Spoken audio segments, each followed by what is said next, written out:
Here we have my first WD PDX. So this is the EMERBU Toys PDX made by WD or WD, which is, I told you, associated with TG or Tiangong, who does their ARP9s and other blasters. So I showed you, I opened it up, I did the spring upgrade, and that showed you the internals. So you saw that.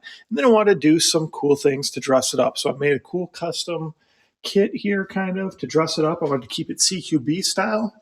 So you see that I did that.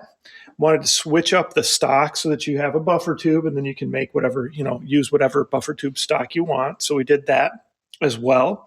The performance upgrades were just the spring upgrade, which I showed in that other video. So that's the only thing I did performance-wise because it already had the high-speed motor, the metal gears, everything else was pretty much upgraded. And the spring was upgraded too. I just made it a little bigger. Nothing crazy though, but did get an increase in FPS, so that's cool. So anyway, I have this green color to use, which isn't my favorite, but I have 2 cans of it, so I wanted to use it up, and it goes best with black. So that's why I went with this color. And then you can see I did this this is like a dragon scale design. So I found some dragon scale M-Lock rail covers, and I wanted to incorporate that. So you're going to see the dragon scale throughout. Just kind of a decorative thing, something different. Like I said, I always try to make them different so that I'm not showing you the same blasters, just different models, but essentially the same thing. I try to mix it up. So this is pretty extreme. So some people aren't going to like it, but that's okay. I kind of do all different kinds. So you'll see back here, I used a standard M4A1 stock. And I mentioned in the build video, that's because I have so many of them. So I thought I'd take it apart, disassemble it, and paint it. And that went over pretty well. I did add this top piece, again, kind of just dress it up, put that dragon scale on there. And then I added the sling. So I added the sling components here so that you can have a sling with it. On the bottom of the mag here, I was able to model this and recreate this so this would fit because I couldn't find one for the exact mag. So I basically had to create that. So that's just a little kind of grab. Really, it's more of a decorative thing than anything, right?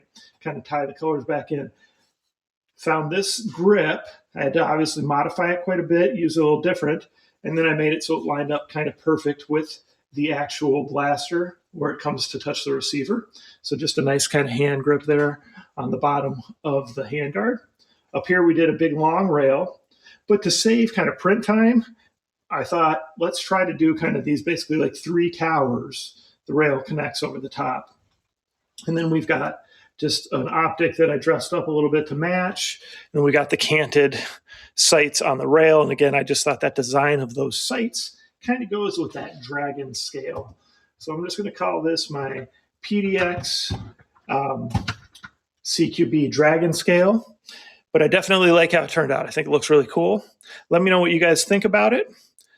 Put the comments below, questions below. I try to answer everything, within a day. Usually I do. Of course, like, subscribe, share my channel with your friends, ring that bell for notifications.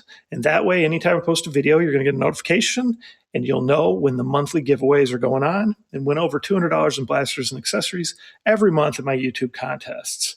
All right. Thanks for your support. Check back. Of course, we'll do a demo with this. I'll show you the FPS increase. Nothing crazy, but about 20 over where it was. So that's good. So let me know what you think about that too. Share with your friends. Participate in those giveaways. Thanks.